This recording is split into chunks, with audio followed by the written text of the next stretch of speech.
ત્વમેવ સર્વમ મમ રંગદેવ. નારેશ્વરના નાથ શ્રી રંગઅવધૂત મહારાજે પરમહંસ પરિવ્રાજકાચાર્ય શ્રીમદ વાસુદેવાનંદ સરસ્વતી સ્વામી મહારાજના આદેશ અને આશીર્વાદથી શ્રી ગુરુલીલામૃત ગ્રંથની રચના કરી. વરદ અને ઔપાસનિક આ ગ્રંથને રંગબાળ શ્રી જગદીશાનંદજીએ સરળ અને સંક્ષિપ્ત ગદ્ય લેખન રૂપે વર્ષના દરેક દિવસ માટે એક પેજ તેમ 364 પેજમાં શ્રીરંગ બ્રહ્મરસાસ્વાદનું સર્વ ભક્તજનોને રસપાન કરાવ્યું છે. તે ક્રમમાં દરરોજ શ્રવણ કરીએ. દત્તબાવનીના ગાન પછી આ એક પેજનું પઠન કરવું શ્રેયસ્કર છે. સપ્તાહ 4 શુક્રવાર. નિરંજન કહે, હે અલખજી, પહેલાંના ઋષિવરો પાસે સંજીવની મંત્ર સિદ્ધિ કેવી સિદ્ધ હતી કે મરેલાને જીવતો કરે, અરે ગર્ભ ફેરવે, અશક્યનું શક્ય કરે. શું આજે પણ એ શક્ય છે ખરું? અલખજી કહે, શાસ્ત્રના વિધિ વિધાન અને મન મંત્ર શ્રદ્ધા દ્રઢ શ્રદ્ધા શું નથી કરી શકતી? એટલે કે બધું જ શક્ય છે. શંકા કુશંકાને વહેમ એ પ્રભુ ભજવા દે કેમ? નિરંજન કહે, જમદગ્નિનું કુળ વિશ્વામિત્ર અને વશિષ્ઠ ઋષિની વાત સમજાઈ, પણ હવે જમદગ્નિની વાત સમજાવો. અલખજી કહે છે કે, હે શિષ્યાગ્રહ, જમદગ્નિ એ સાક્ષાત શિવાવતાર હતા.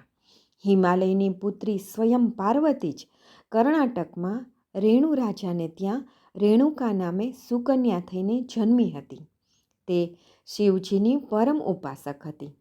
જમદગ્નિને શિવ જ માનતી હતી અને તેને પતિ તરીકે સ્વીકારેલા હતા.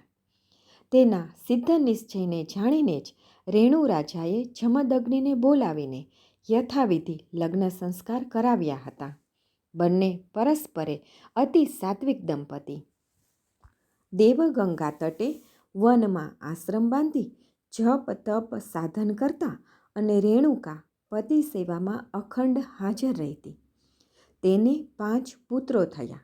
5 પુત્રો અતિ ધાર્મિક, વેદ નિપુણ અને બંનેની સેવામાં તત્પર હાજર રહે તેવા. વસુમંત, વસુ, સુષેણ, વિશ્વાવસુ અને વૈશાખ સુદ ત્રીજે બપોરે સિંહ લગ્નમાં પરશુરામ, તેમ 5 પુત્રો. આ 5મો પુત્ર પરશુરામ તે વિષ્ણુનો અંશ. વશિષ્ઠે અર્જુનને શાપ આપ્યો હતો, જમદગ્નિ પુત્ર વિષ્ણુ અંશ પરશુરામ તારો ને તારા કુળનો નાશ કરશે.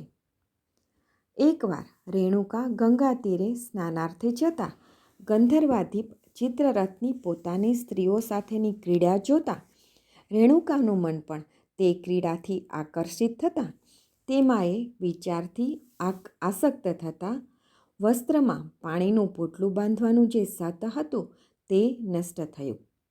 જે પરક્રીડા જોવાથી જ દોષ લાગ્યો. તેની જાણ પોતાના પતિને થતાં પતિ તેનો તિરસ્કાર કરવા લાગ્યા, અભદ્ર વચનો કહ્યા ને આવેશમાં આવી પોતાના 4 પુત્રોને પોતાની માતા કામક્રીડા જોતા જે માનસ ભ્રષ્ટ થઈ છે તેનો શિરોચ્છેદ કરવાની આજ્ઞા કરી. તેઓએ ના પાડતા 4ને ક્રોધાગ્નિની અગ્નિમાં ભસ્મ કર્યા. 5મા પુત્ર પરશુરામે પોતાની બુદ્ધિ ચતુરાઈથી બધી જ ઘટના સમજતા પિત્રાજ્ઞાનું પાલન કરવા હાથમાં ફરસું લઈને પોતાની માતાનો શિરોચ્છેદ કર્યો. પિત્રાજ્ઞા પાલન કરતા જમદગ્નિ પ્રસન્ન થયા. તેમણે પરશુરામને ઈચ્છિત વર માગવાનું કહ્યું. પરશુરામે મા સાથે 4 બંધુઓને પુનઃ જીવંત કરવાની અને એણે જે માતૃવધ કર્યો તેની ચિતે ક્યારેય પણ સ્મૃતિ ન રહે અને જગતમાં એ ચિરંજીવી બને તેવા આશીષ માગ્યા.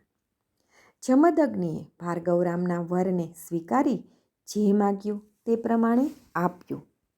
પરશુરામે 4 ભાઈઓને અને માતા રેણુકાને જીવનદાન દીધા અને જાણે જમદગ્નિએ પરશુરામની પરીક્ષા લીધી. ગર્ભધારણ કર્યા પછી ગર્ભના સંસ્કારો, માતા પિતાના કુળના સંસ્કારો, ઘરનું વાતાવરણ, પરિવારના સભ્યોના આચાર વિચાર, વ્યવહાર, વર્તન અને ગર્ભધારણ કરેલી માના વિચારોના સંસ્કારથી જ જે તે સંતાન જીવનમાં જે કરવાનું છે તે બધું જ લઈને આવે છે અને તે પ્રમાણે જન્મો સુધી જે તે કર્મ કરે છે. કોડ પૂરવા ભક્તના કાર્તવીર્યના એમ, ક્ષાત્રદર્પની વારવા સ્વયં લક્ષ્મીવર તેમ. શ્રી ગુરુ લીલામૃત અધ્યાય 23 દોહરો 115. અવધૂત ચિંતન શ્રી ગુરુદેવ દત્ત.